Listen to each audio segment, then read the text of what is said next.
Anya, and she definitely says like she wouldn't go. She doesn't know what this kind of planar jumping would do when you're out of your own time sink.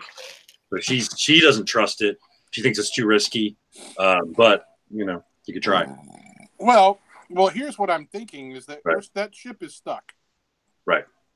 So we hop to the Earth planar realms, and then hopefully when we come back, it will, due to our time signature, it'll put us back in our own time. But isn't the ship also?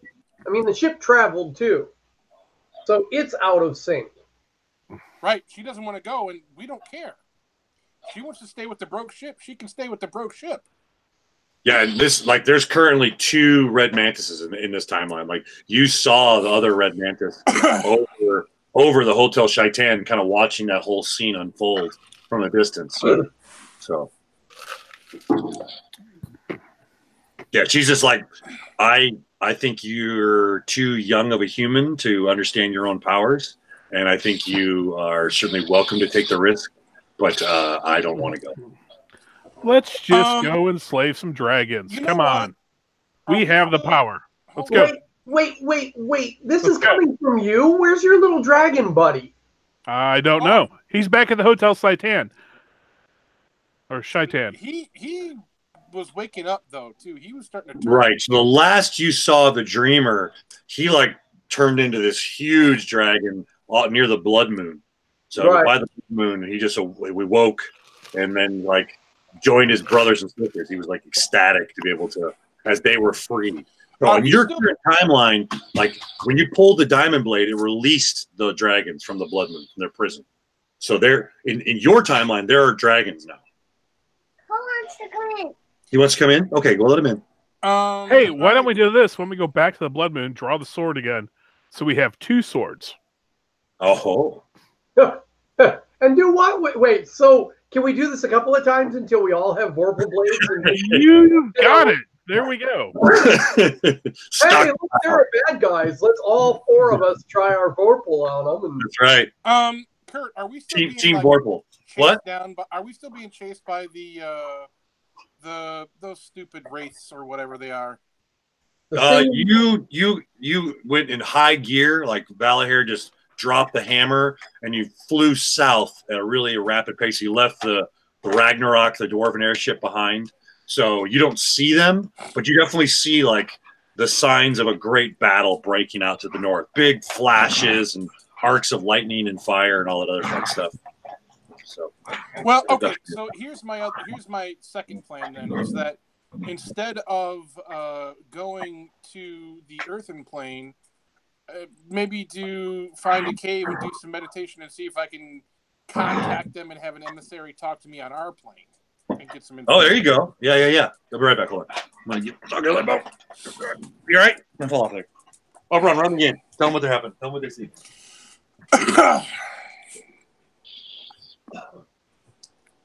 And he's gone too. Yay. I feel like I agree. We need to go Really get more information. Because nobody's been really super forthcoming. Is that your pirate water bottle? Don't spoil anything. He spoiled the game last time. He saw what picture I was clicking on and then yelled it out. Move your butt. Move your butt. Move your butt. Move your butt. Scoot over. Share the chair. Share the chair, dude. Ah! At this point, the child should fly to the other bed. Okay, so you're going to contact your plane? Yeah. Okay. One thing you do remember is you kind of reached out before. Reached out before, and you felt all this diabolical energy that was kind of echoing out from the rune spire. You're much further south, but you also are more aware. You can pick up on all the dead zones are even more magnified the closer you get to Brimstone. So I mean, you certainly can try. I'm just to undersea. All right. Well, we just need to get to a healthy spot then. I mean, we're just flying. Mm-hmm. I mean, we need to pick up some zombies. Shut up, Right. Is the ship stuck in space or time right now? Time. Time. Space, it can move. It can move. But at the same time, like, you are aware that tick, tick, tick, tick, tick, tick, tick, tick, tick, like every time, like when he, especially when he was cranking on it, like trying to get as fast as possible, like you could tell you were ripping apart the zombies. Kronos and then you all started to see now, like out of the corner of your eye, you'll see something skitter by. You look, you won't see anything. And then like you'll hear things kind of like creaking and scratching around in the planks. So yeah, ditching this ship may not be a bad idea. Nah, come on. But basically, I think Kronos dropped a temporal anchor on us. Could be. All right. I suspect there are things about how Kronos can do his stuff that Melania does not know because, you know, he's kind of the uber cop for all of that stuff, right? Right. And she said that before. She said, like, yeah, he's been around way longer than I have. Like, he's probably 2,000 years old. And he's kind of always like been the overseer over all of our efforts. So what Zenfir was doing was all illegal. Like he basically he didn't steal the ship, but he stole what the ship was doing. He went on his own little quest to try to find like these artifacts and all. Like he was kind of doing what you guys were doing, trying to keep it under the radar of the Chronomancer. Yeah, but I mean, even the Chronomancer has to answer to the Emperor. Right. The Emperor is still the big wig. Yeah. Okay. All righty then. Like at some point, there was an event when I think when you guys were leaving the atmosphere for the first time or leaving the planet for the first time, like there was the big Imperial dreadnought was cruising in on you, and it came on that mirror. It was like, you know, Zenfir, you're wanted for high treason, and like, you know, you must like surrender all of your crew and all that, and then somebody stuck their butt up against the mirror. Press ham. Yeah. So. Our children won't know what press hams are. That's right. Yeah, don't stick your butt on your camera. It's gross.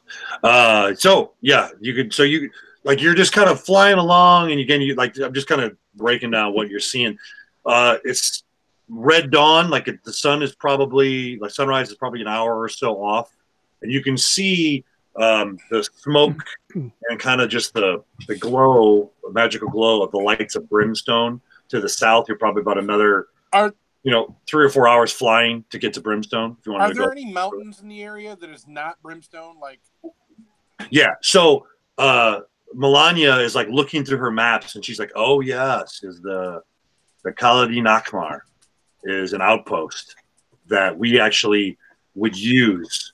We had Al-Hadin slaves there that would help like retrofit our ships, and like there's engineers there, and so that might be a place worth checking."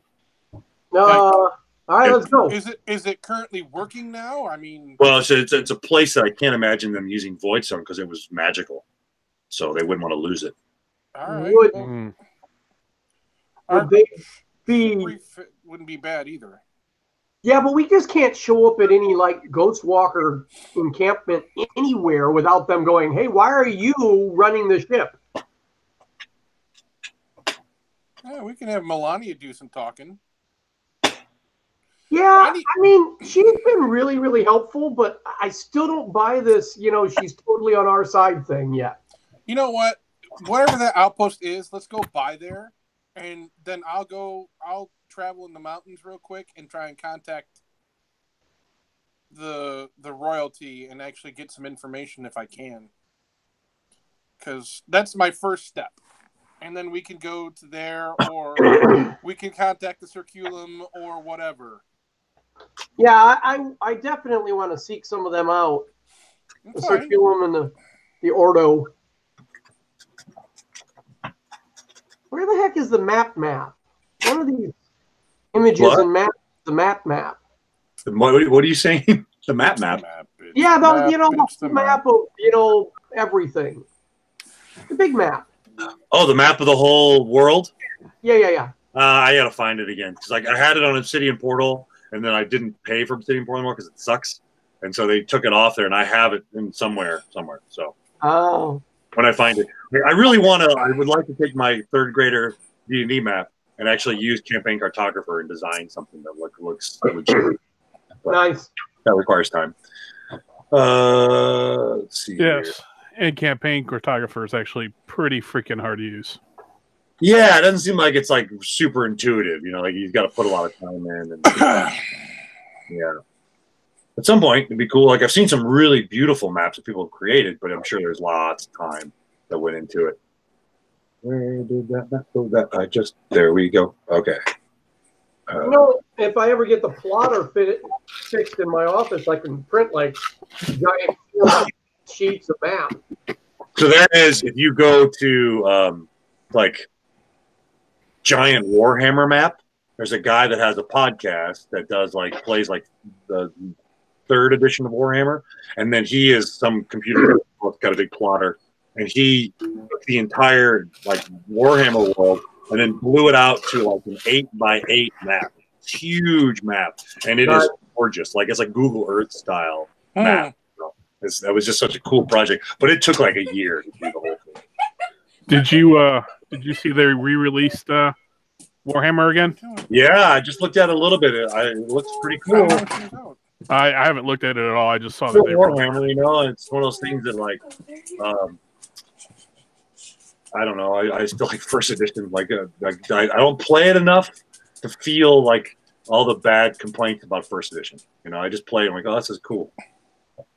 Okay, so there's the Khalid Akmar. Yeah, Big I'm not. Citadel. Give it a minute there. It shows you getting shared with it. So. Yeah, it's still pulling. There it goes. Okay. Yeah, that'll do. That'll do. Okay. This looks a bit like it came out of Return of the Jedi. Yeah, almost. Yeah, it looks a little like Jabba's Palace. Yeah. Okay, so you set the Red Mantis down somewhere, or yeah, not here, but in the mountains here somewhere. Okay. Yeah. So again, like there's that red glow as the sun is like working its way up out of the east, and you're already aware that there's like a wind, a chill wind coming out of the east that's building in intensity. Like as the Red Mantis starts to come down, this kind of clearing further away spot starts to land. Like already the whole like ship is getting pushed a little bit by this like maybe 20 to 30 mile an hour wind. That's starting to build. Lots of dust, picking up lots of red dust everywhere. Yeah. And like you can see like Valahir. Valahir's like what is to the east of this then? The Plains Elves lands. Got it. Okay. Yeah. I mean waves. And he says like that's like a great spell of my people. Like there's some form of retaliation or some attack is building to the east. Okay. All right, so you touch base, and Ericasi, you can kind of see again. It's like the varicose veins style of like ripple of blackness, kind of spreading out in different directions. But you can find a good half-mile square that's all still healthy elemental earth that you can dig your fingers into and connect. Yeah, that's definitely what I want to do. Okay, all right. So you reach out and connect, and then what are you trying to ask? What's the question? The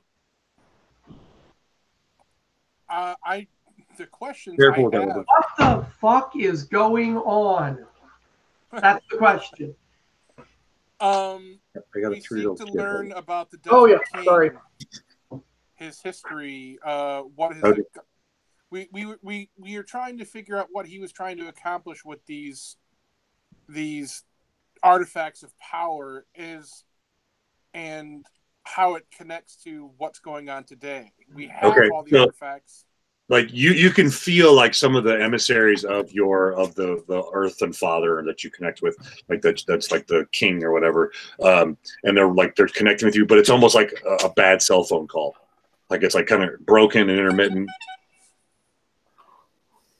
Oh, Camp Lawrence. Okay, camp out at Camp Lawrence. It's like 10 degrees. What are you doing over there? That's crazy. What? Jason's gonna go to Camp Lawrence for a camp out. It's like this weekend. I guess. That seems a bit crazy.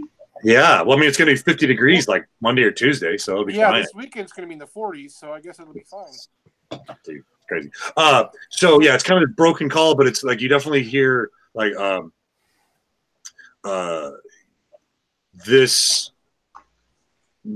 Sylvanestria, this elf, rose to power 3 millennia ago to save the mortals of Bolari. And there's like something about like the Great Gate and the Great Battle with the Dread Sun, the Dread Dragon, and being smote him down and cut off his head with a diamond blade. Okay, so he wasn't starting as world domination; he was trying to world save. That's kind of what you're getting the impression of. There's also like a sense of like mortals kind of, again, not making good choices, not having the long view. Even someone that can live 1,000 years, still in comparison to like these elementals, which live for they're almost immortals. Like they're like, yeah, they're still not. They're trying to get the quick answer, and the quick answer would end up being really bad. So they killed the Dread Dragon, the son of the Mother of Dragons. Right. And cast his body down into the earth, where we attempted to encase it and protect it because it was such a curse upon all of the land, and then that's been broken through steadily over the last 3,000 years. Yeah, that's how we got Voidstone, because that's his body. That's right. Yeah, the mother cursed Bolarium upon the death of her son, and then his head was thrown up into the air, thrown up into the sky, and it's now the green comet. That's the comet. Right. And so the whole prophecy is that the comet will eventually return and then slam into the red moon, the blood moon, and finally free the mother once again. So, Mama's home.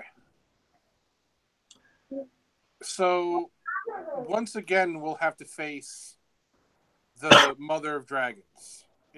Like there's this whole thing like that's like battling the sky, and you're just not like, if that happens, you'll never. If she's released, it's game over. She has been released with the no. Again, like you pulled the lock and key out, which released her children, but not until the green the skull or this huge hunk of stone slams into the prison. She'll be released. Is there a way of preventing this calamity?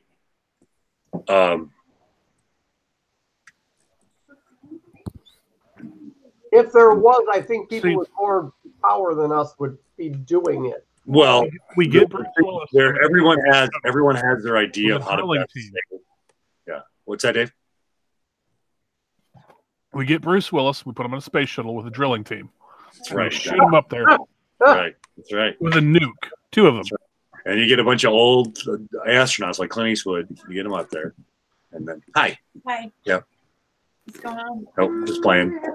Right on. All right, so I got steaks out, Jim, but they're not going to be thawed out in time. So, okay, so that pork. Mm-hmm. Yeah, it'd be great. So everyone has their own idea of how to save or how to. Well, everyone has their own vested interest. So the humans believe that they've been oppressed too long by the elves and have been basically enslaved, and this is their time to rise up and take over the control of Bolarium. So they believe that if they can like do whatever, like obtain the 4 items of power or the secrets of this whole thing, like the paladins especially believe that they'll take over. The elves want to hold on to power and not let go, and they used to be these incredible time travelers and do all this great stuff, and they're in decline, but they feel like this is their leg up. That now that they've got Mother Brain again, now that like all these prophecy pieces are coming together, like this is going to be their chance to rise up again, because the Desert King was one of them at one point. He was. That's what they say. Everybody kind of takes claim of him. And then the dwarves just want to pop their chains too. But yeah, the dwarves, they feel like it's their time. I mean, it's like, again, it's this whole. Yeah, but you've got 2 groups of dwarves.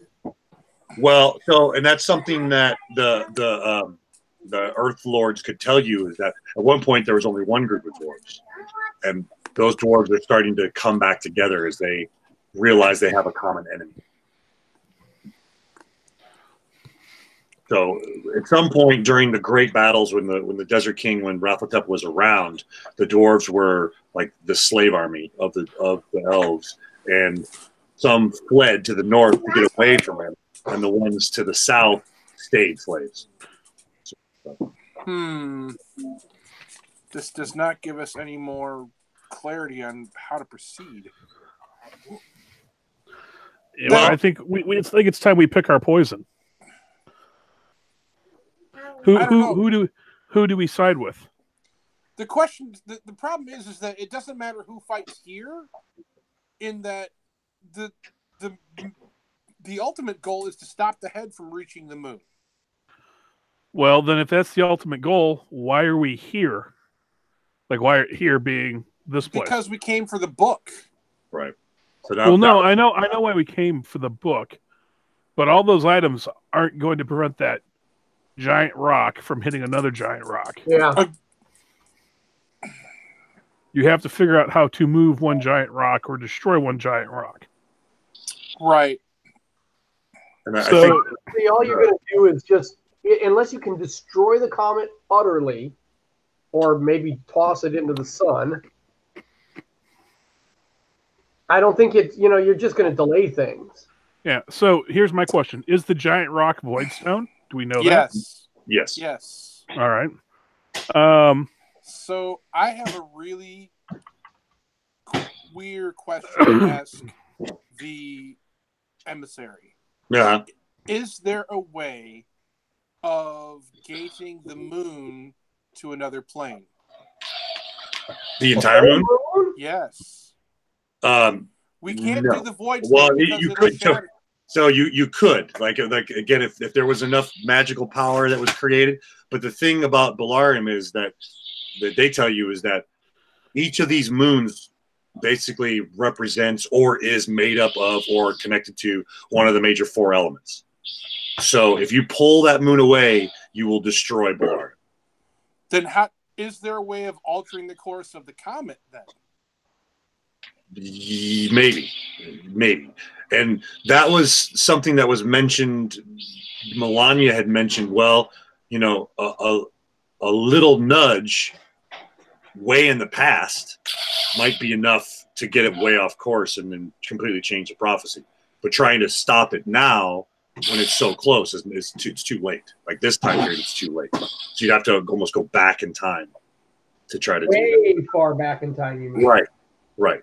Almost like kind of back in time that makes us go crazy. And I'll try to find the poem or the riddle. There was some point it's like maybe there was a point in the distant past when this could have all been prevented or changed, and that was kind of the thought was like if we could just go far enough back, like 2,000 years in the past, and alter its course 6 inches, that's enough.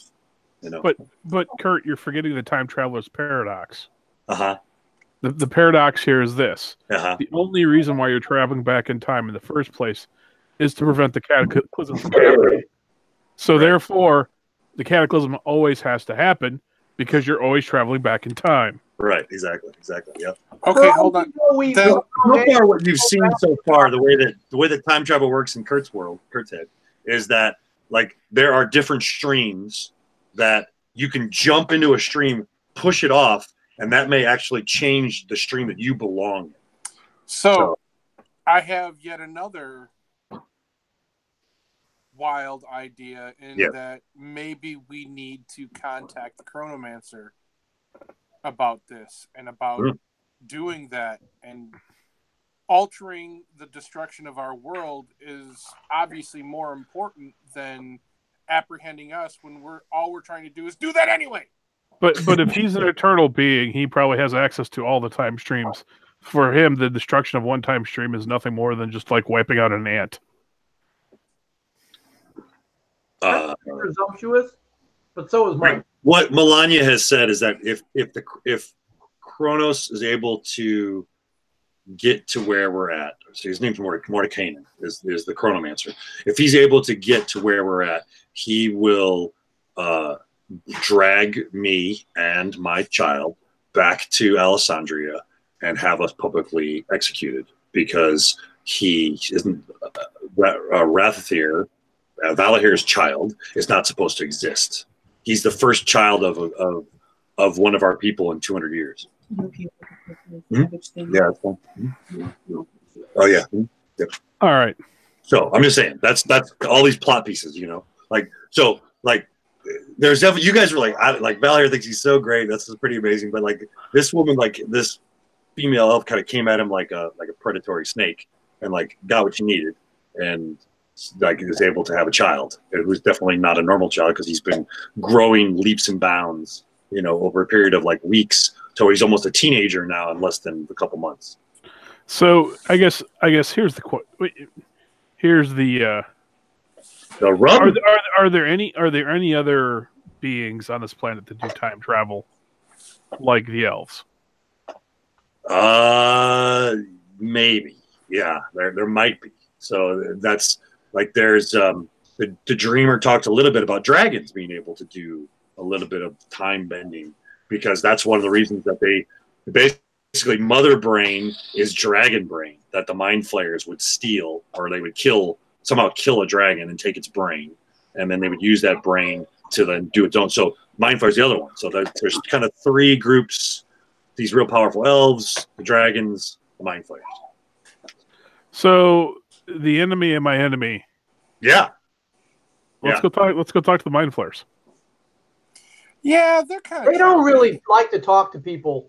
Yeah. I mean, don't they pretty much just, But we have the ability to give them endless mother brain. There was a fair amount of dealing that kind of was going on, but it was all very much like them manipulating you to the core. Like they got a hold of Valahir because the crown was making his mind pretty weak and susceptible. So they got a hold of him. They drilled down through all of his memories, and you guys got thrown into one of his memories. Right. Yeah, so you saw things through kind of Valahir's vantage. I feel like the mind flayers will basically just flay our minds to get It's out of the box. But I love that. I think that that's something I was waiting to see if it was going to happen. If you were going to try to, I mean, you did kind of use Zenfir as a bargaining chip, and now you know that you know that like if they get a hold of more mother brain, then they're going to be super ecstatic. If you know where a bunch of dragons are, then yeah. So if we can help them with dragons and help them with their mother brain, maybe they can help us get far enough back to prevent the Capet from Comet from hitting. Have the mirror? Do we still have the mirror? Yeah. With the imprint of a butt on it. Yep, you do. I asked Melania here, if you use the mirror to contact somebody, does it give away your position? It helps. It helps. Is the mirror removable? But she says one of the things that will probably be really very problematic is the fact that if all of a sudden the red mantis's mirror comes on when there's another red mantis in this timeline. So, but you can certainly try. So we have to go blow up the other red mantis or steal it right now. That's the solution. Instead of two Vorpal swords, you have two red mantises. Yeah. Another Zenfir, it'll be great. Right, we can sacrifice him a second time. Yeah. we can deal it with somebody else this time. And then that connects to like, was it Hitchhiker's Guide where the whale's like, oh no, not again. Yeah. Yes. Another question. Yes. Does the Earthen Plane know what would happen if I traveled there to me temporally? Will I lose my shit, or what will? It's just risky. You're like, from a game standpoint, it's like just to give you an idea. So you're going to basically do a will save at like DC 25. If you fail it, then your time is you're gonna get sucked out of your own timeline, because you remember time works differently on the Earthen Plane. It goes at a different rate. Like, you never really stayed that long. It's slower. Everything's slower. Like Earth moves at a slow pace. Like talk about like on the fire plane, it moves really fast. So it's just risky. Right. So let's just take the red mantis to the fire plane and hang out there for like a day. Sure, that'll be. And then we'll be back in the right time. Yeah, just push on forward. It runs faster there, but it's still going the same speed here, which means you just age faster when you're there. Bunch of old men, it'll be like Clint Eastwood. Space Cowboys. Yes, it will be like Space Cowboys. Okay, so then I throw this question out. Boatload of geezers. What outcome would benefit the Earth Father and the Earthen plane? I know. Oh my God, what is that noise? That's my child. All right, hold on a second. All right, out. Everybody's out. Just a couple more minutes.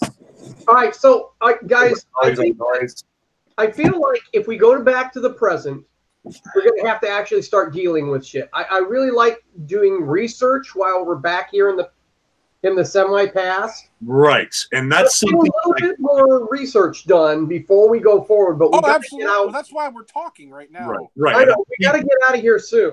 I think Melania will say to you, it's that something that they would always do is that they would play what if, and they would just go, oh, what would happen if we, brought dinosaurs back into present day, and let them go. Oh, they're everywhere now, so they play these what if scenarios because it's kind of fun. And so now's your chance. Like you've already seen, okay, you got the book in this timeline. So what was it? The Ghost Walkers got a hold of Mother Brain. Like you saw them, like the Mind Flayer showed up. The Ghost Walkers were there. They attacked each other. The Mind Flayer ship crashed, and then they got a hold of a shit ton of Mother Brain, the most they've gotten in thousands of years. That sent out ripple effects into the whole thing. Lionheart told the Paladins, proceed with the plan to loot the tombs, like get as much power as you can. You've seen that ripple effect now, where there's like all of a sudden the sides have kind of been drawn between the elves and dwarves and humans. Like dwarves and humans are kind of allied together right now. So as I was going to ask, is there an outcome or a plan that benefits the Earthen House? I know that you guys are embattled with the airplane right now. Right, the djinn of the airplane. That's their own. And again, like there's in my cosmology and mindsets, like there's this kind of good and evil thing that's happening where there's diabolical energies and there's good energies, and they kind of infiltrate both elements. So like there's like an evil side of the elemental earth plane. There's an evil side of the air plane, but there's also some good there as well. So right, currently air is more evil than anything else. So again, what is there an outcome that we can proceed towards? In the immediate, their biggest thing, they actually do not care if that comet slams into the blood moon. Like that's not the big concern. Their biggest concern is that the void stone is gathered up and like cast out, like just they want it expelled from Belarium. How is that possible? They are working on it. They're open to suggestions. They're going to open a portal to the airplane and dump it all there. That's what's being talked about. Gonna say, so okay, here's a question about Voidstone. I mean, it affects magical things, but generally, like we're talking about like solid objects, it cancels out. It doesn't ever seem to interact with air. Well, right. That's the next question I ask is, will Voidstone react with a portal? Well, if the portal is big enough and powerful enough, and you're able to gather all of it together, and like the Dim showed you firsthand that like attracts like, and like it's like a magnet where like Voidstone attracts itself to others. So if it hasn't interacted with magic and they kind of like destroy themselves like matter, antimatter. If a chunk of Voidstone, they'll lock together. So you can get more Voidstone, lock it all together. So there must be a lot of Voidstone on that Dwarven airship. How did they ever separate Voidstone from the giant mass of the stupid dragon's body to begin with, then? Just mining it. Yeah, just mining it. Like they would just chip it away, and they would pull it away from itself, and it's all encased in rock. Yeah, and it might have taken like a long time for it to turn. The whole thing is too, like the earth elementals encase the entire skeleton in this protective layer. So they're busting in pieces at a time. But when you get it away from the protective layer, it just starts clumping up together. All right. And then they have to try to chip it apart. So I have an idea. Oh, good. You and I may be on the same wavelength, but go ahead. Like attracts like. We get enough Voidstone. We get into space. We can move the comet. Yeah. How are you going to hold that much in? You know. Yeah, I don't think the okay. But The dwarf. Wait. The dwarfs have the new airships that aren't magical. Yes, but here's the thing: is that if we start driving them over the spots that they're mining, we can actually get. I'm thinking we can like magnetically yank it out of the ground. So I know we don't want to side with the Al Haladin and the Al Haladin are bad, blah blah blah blah blah. But if we side with the Al Haladin, we can prevent the comet from hitting the moon. We can tell them what's going to happen. Try to convince them. I told them they aren't interested. They're but we now have a bigger bargaining chip, and we can help them destroy the elves. They are only focused on killing the elves. That is their only focus. They don't care about anything else. Yeah, I understand that, but we have bigger bargaining chips. Maybe we go to the dwarfs now and say, look, this is what's going to happen. We can prevent this, and then you can have all the Voidstone you want because we're going to have the comet. No, we don't want the Voidstone. No. You know what, though? They don't need to know that. Now, do they? Yeah, they're gonna. I don't know. Because they're going to want to produce, and they're going to want to use it. And see, my idea is that we switch ships. You know, we get a hold of that big old steaming ship, and then we start using it to collect the Voidstone, driving it over places, over troops, and everything else. So you want to take on another group of people who are more powerful than we are, and invade their ship and take it away from them. I think it's time we pick a side. Well, I think we know what side we're on. It's just, you know, nobody out there is on our side. It's like an octagon right now. Yeah. So I think we have to pick on an ally, and if our end goal is truly to move that comet, if that's our end goal, like attracts like, if we get enough Voidstone and we can pull it even a little bit, then we can prevent the big nasty comet from hitting the small moon and releasing destruction completely. And then if we can also work this well enough, we can also then ship it all off to the earthen plane. I mean, they don't want that. the airplane and kill all the bad air elementals. There we go. Does the staff of dragons have any power over a dead dragon? Oh, you don't know. I haven't tried it. So if Voidstone is in fact, you know, pieces of the body of that giant freaking dragon, you go to the mines, try it out. Can I try use the staff to, I don't know, levitate some Voidstone and other stuff? Gotta wave it out and see if you get a response. You could try. There's got to be some Voidstone on the ship still somewhere, right? No. Or did we lose all of it out of Dim's pockets? Dim's pants. Yeah. Damn it. Wait, is the book encased in Voidstone? Well, yes. It is, isn't it? Right. So, yes, it's got a protective lining of Voidstone.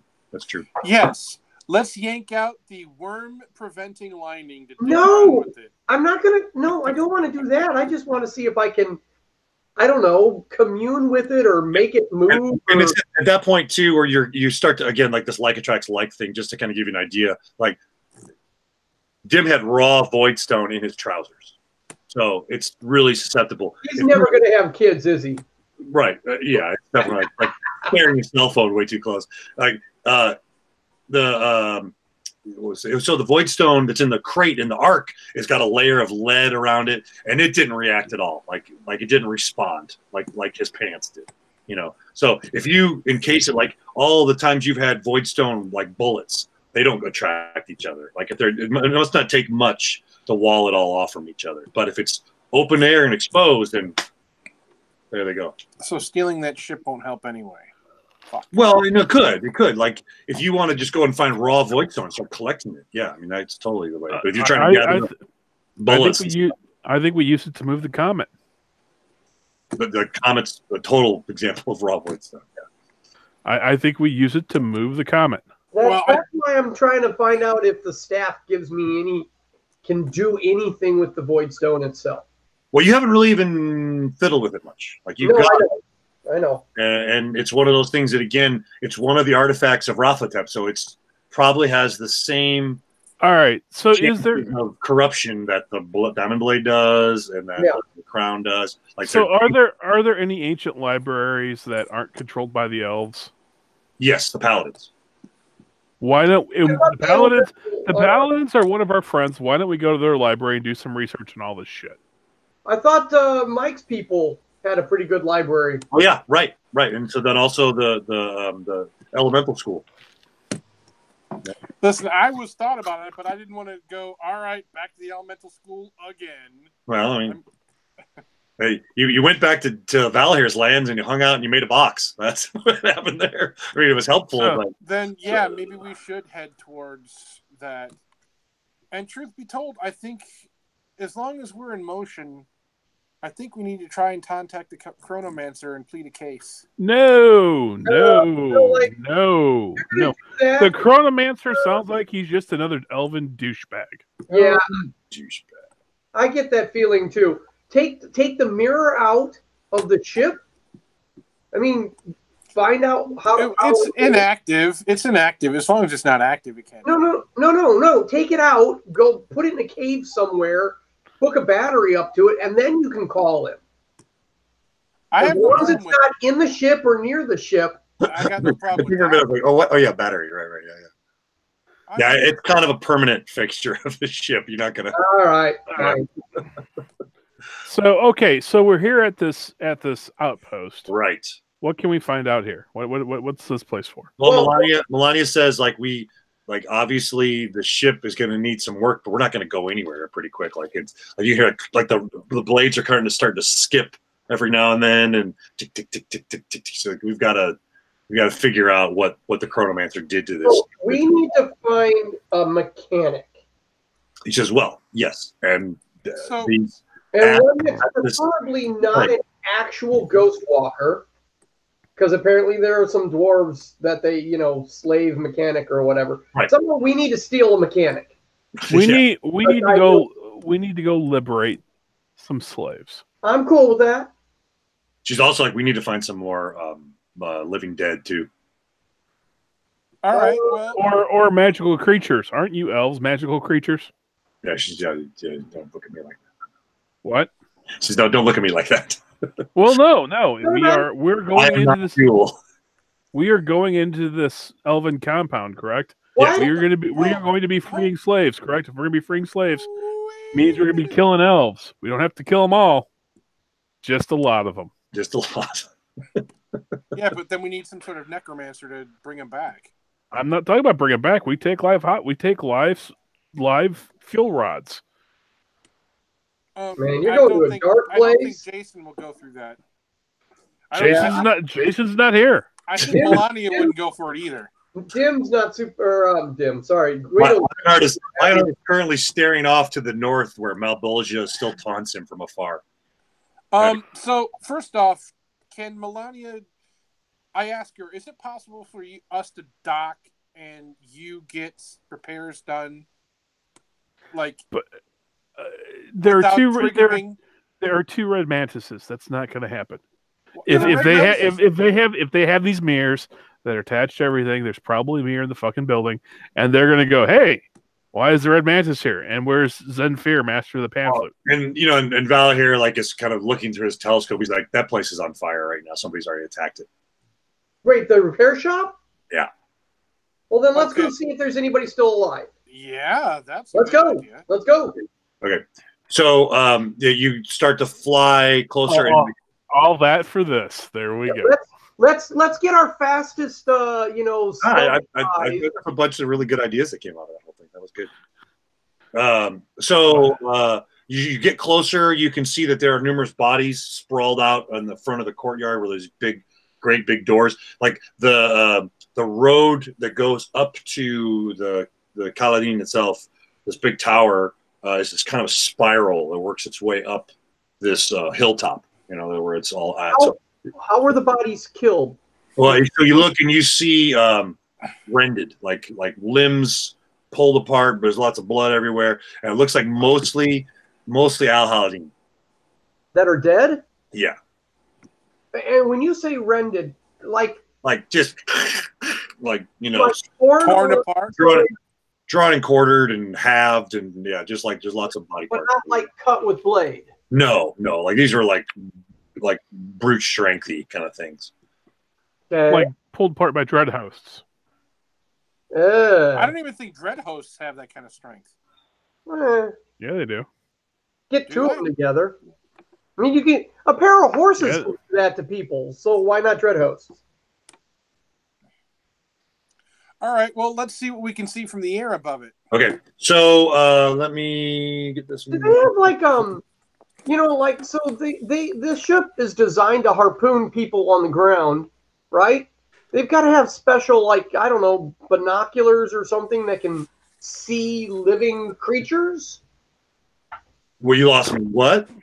Okay, the ship is designed to harpoon living creatures on the ground. Right. Or fuel sources. Right. So it's got to have special sensors or something to be able to locate people easily. Like, yes. Right? Do we have a? So there's a let's scan for life forms from the throne. Like, Valahir can detect living things, can detect undead, can lots of So what's down there, Valahir? Yeah. Scan the fuck out that joint. Yeah. So he just life forms. he sits back and he's just like, you see him like he'll start to concentrate and like tick tick tick, and he kind of flinches every time that tick hits, like a little bit. There's definitely some malevolent forces down there right now. Some sort of otherworldly things have kind of moved in. There is undead there, and there's also living beings as well. We need to do something about this joint. We fucking need. We need Jason Smacky though, because fuck. Well, that's the thing. So I don't know what you're how much we're going to get accomplished with your big gun and your blender missing. So we'll just put it. Anytime we just try it. Well, let's. I mean, we do have cannons and all. Does anybody have like invisibility as a spell? Negative. Can we sneak in? You know, Kurt, we need to figure out the actual how we work out what we were talking about with the blade and me and channeling. Right. I think for now, just like you can pick like 2 or 3 spells that are kind of preloaded in it for now, and we'll just do that. Oh, so if you want that reminds me of something. Hold on. I have. We can just call a night and wait for them to get back. That's right. I have a ring of spells. I know Dave, it's up to you because I know like it's 10:20 for you. So like if you're getting tired, like we can call it. I have to work again tomorrow. Yuck. Yeah, that's fine. I mean, there you go. There's the map. There's Kaladin Akmar. Waiting. I'm still loading. What could possibly be bad about that place? Hold on. This giant map. Stand by. So you didn't get it yet? Nah, it's negative on mine. No. Hey, you know what? While we're flying around, I asked Melania, will there be any mirrors and stuff down there we can contact Kronos with? Possibly. Yeah. I think so. Yeah, so in the middle of raiding a place with malevolent creatures still there. I want to make a phone call. No, you're not making the phone call, Pressed Ham boy.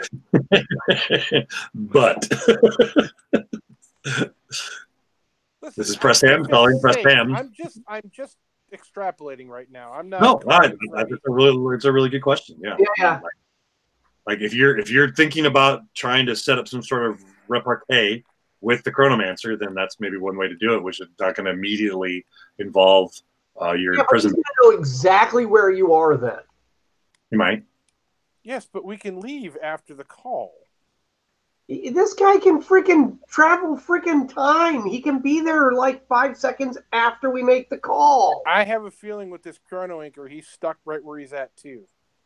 And it was, there's one of those things where like it was kind of involved for him to try to capture the ship. Like it took a while. Like it was like at least it wasn't just like that. Like his big clockwork golems kind of grabbed onto the ship and tried to drag it through the time portal, and you guys stopped him. So like he's not all powerful, at least not yet. He's like, you definitely feel like you're being zeroed in on. Well, it's a big world, Right, and there's lots going on. I mean, like, you're not his only concern. Obviously, there's other, like, now the mind flayers are back. Like, holy shit, that's like changed everything, because they were gone for thousands of years because there was no the dragons were all in prison. They were gone, so they ran out of fuel to be able to time hop. So, yeah, I would hate to see what would happen if they got their hands on the staff. The mind flayers? Yeah. Oh, yeah. Yeah, you should tell him. You should ask him. No. This thing gives you unlimited gasoline. What do you think? Unlimited dilithium crystals. And the end. So, what do we see anything down there? Like, or is it all inside? No, there's bodies strewn out in front of the gate. Looks like there was a kind of a. Can we land on the roof and all that's happened? Like, and you notice that the earth all around there is all heaved up and broken. Part of the wall is cracked. Like, it definitely looks like some elemental action happened here as well. All right, so some hot elemental action. Hot elemental action. Right. Do I feel anything then out the earth? Do I feel earth and plane emanations? You'd have to go back down and touch. Let's land on the roof. Let's land on the roof, find a hatch, work our way down. Okay, again, wind is picking up a lot. It's going to be difficult to do precision flying. So just. I don't need the precision. How big is this place? Well, I'm just saying, it's probably 150 feet across or so. But, yeah, you can land the ship on that. Sure. I'll let you roll for him. Well, you're going to have Jeff roll for that, because he's got the dice. That's right. Oh, and so as the sun is just starting to crest over the hill, starting to kind of come up, you see the blood moon is setting in the west. Like, so you can kind of see that, and you now know again that the sun is the same size as the blood moon. They're basically two spheres. So, like, the sun is actually a moon of fire, and the blood moon is a moon of earth. Oh. There's some kind of juxtaposition happening there. Hey, Jason texted us. Oh, yeah, I saw that. Yeah, he said he's got to go to Camp Lawrence. So let's just say, like, as you're getting ready to settle down and you see, like, Valahir, like, trying desperately to hold on to everything, like, you see kind of coming up over the top of the captain's chair. This is where we'll stop. This is a good stopping point. God damn it.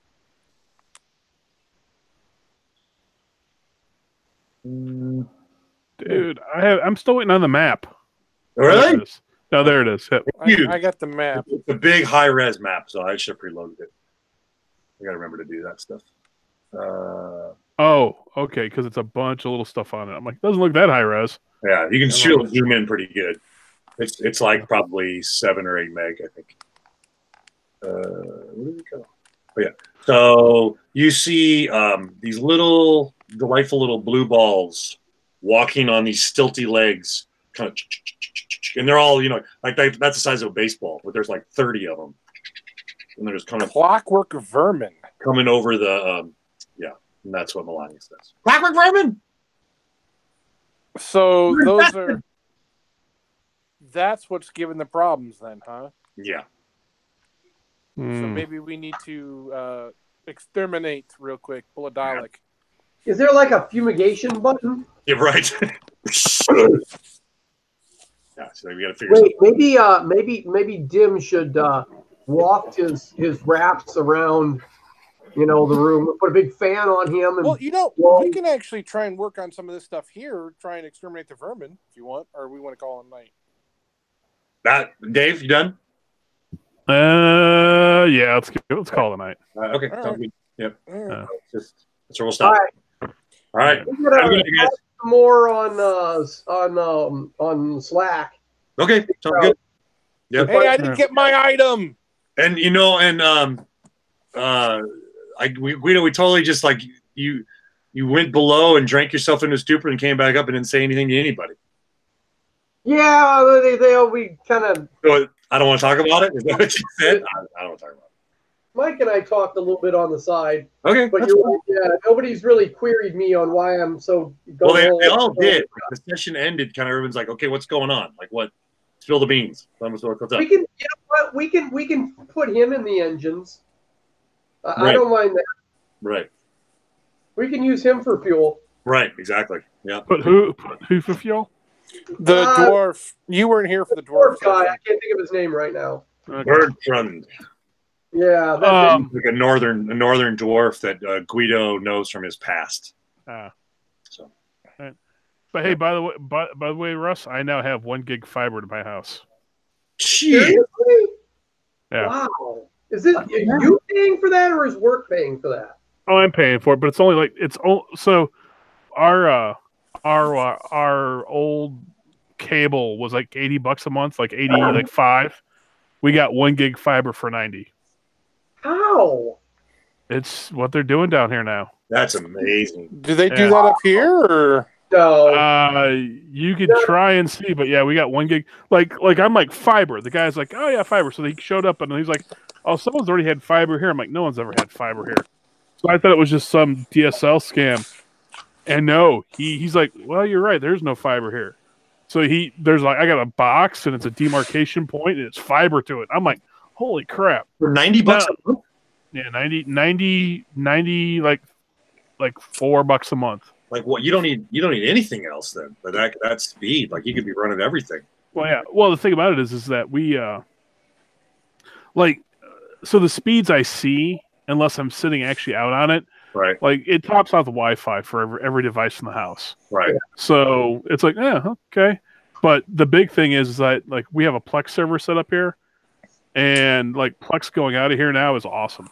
Huh. So it's 1 gig up and down. I was going to say, is it uniform speed up and down? Yeah, it's 1 gig up and down. Now, mind you, it's with overhead, it's like 980 meg, but it's gig fiber. Yeah. I was excited because I have 80 now. It's like 80 meg. That's amazing. That's really cool. But I can't imagine 90. Nobody's doing fiber for home service in Holbrook. Elko supposedly will be the first one getting it from Frontier or Comcast as a service, or as a home service. It is business. You can get it right now if you want, but it's freaking expensive. Oh yeah. I mean, we pay something like $4,000 a month for the 1 gig fiber that the entire school district uses. Yeah. The entire school is relying on one fiber coming in. Yeah. Yeah. It's technically a 10 gig fiber, but we're only paying for 1 gig of service. Oh, okay. The reason, we also have fiber. We have a 1 gig service between all the schools in the high school, and it's a really. I don't like this system, but the way they do it right now is they actually piggyback all of our schools out to their Knox Center in Hammond, and then it comes back to us.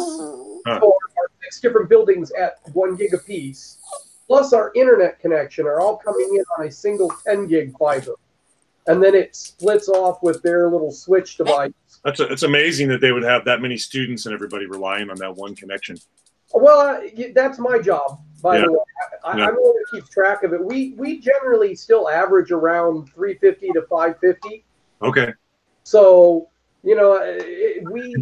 Dave's got all of that for himself. Yeah, yes. Exactly. It's my job to keep track of how much internet we're using and then recommend. In fact, actually, I've got to go next year. I think next year is when I have to rebid for fiber again. Well, that's like all Japan is all 1 gig, right? I mean, all right, guys, I'm going to take off. All right, take it easy. Later. Bye.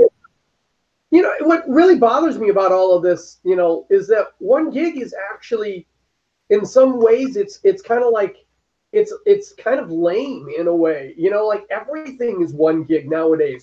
Why the hell did Comcast charge me so much money for a 1 gig connection? Right.